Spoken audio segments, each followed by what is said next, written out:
Coming on to uses of EEG.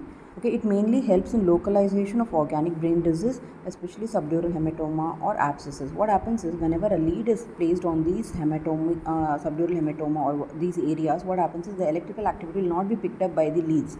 So you will get a low frequency waves which is abnormal. For example, theta and delta, I told you, usually we get it during deep sleep, right? But if delta waves are recorded when the person is awake, it indicates there is some organic brain disease. Okay, so that's why remember those theta waves or delta waves is usually normally found during deep sleep.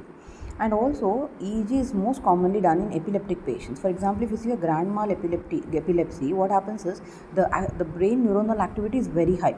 Not just the cortical neurons, the thalamic activity is also very high, the brainstem neurons activity is also very high. And also remember, it will be like both the sides of the brain, right half and the left half, everything will become very active in grand mal epilepsy. It becomes very active in grand mal epilepsy.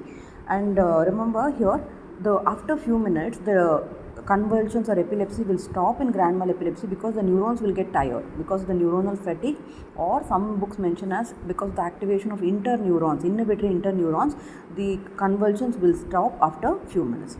And you can see another type of epilepsy is petit mal epilepsy, nothing but an absence seizure.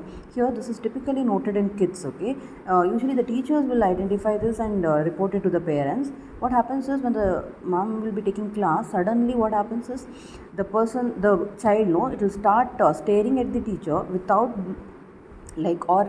repeated blinking. He can perform blinking movements will be there, or licking of the lips. Some repeated movements will do, and it will stay for very few, maybe 1 minute or few seconds only it will be there. That is your petit mal epilepsy.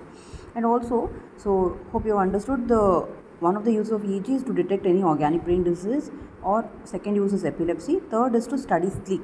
If a patient complains of any sleep disorders, the first investigation they do is the hypnogram, meaning where throughout the night patient is made to sleep in the laboratory, and he'll be all his EEGs will be recorded. Okay, and with the same with the EEG itself, they've classified different stages of sleep. Okay, like REM sleep, NREM sleep. NREM sleep itself, if you see, there is stage 1, stage 2, stage 3, stage 4. Okay, and also remember brain death.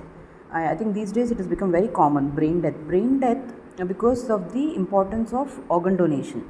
So if a patient's brain is not active, okay, death of the brain, but when the circulation is still normal, but breathing again has stopped, so he's on ventilator support, brain is not working. So now what happens is brain death has to be confirmed by two doctors at two different occasions, and then only organs can be donated. So for that criteria, patient should be documented that he has irreversible coma and irreversible loss of brainstem reflexes. So the brainstem functions will be lost, okay, in brain death, and the respiratory center also has stopped working. So that's why he'll be on ventilatory support.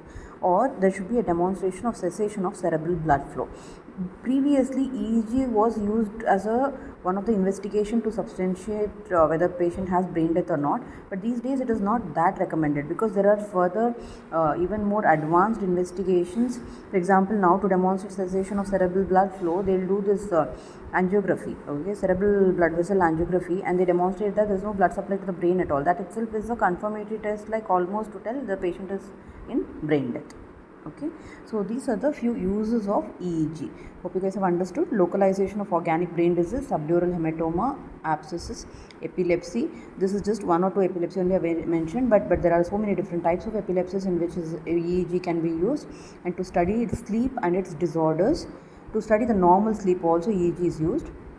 Then in brain death, it just it's like added information it will provide. Okay, EEG, recording of EEG.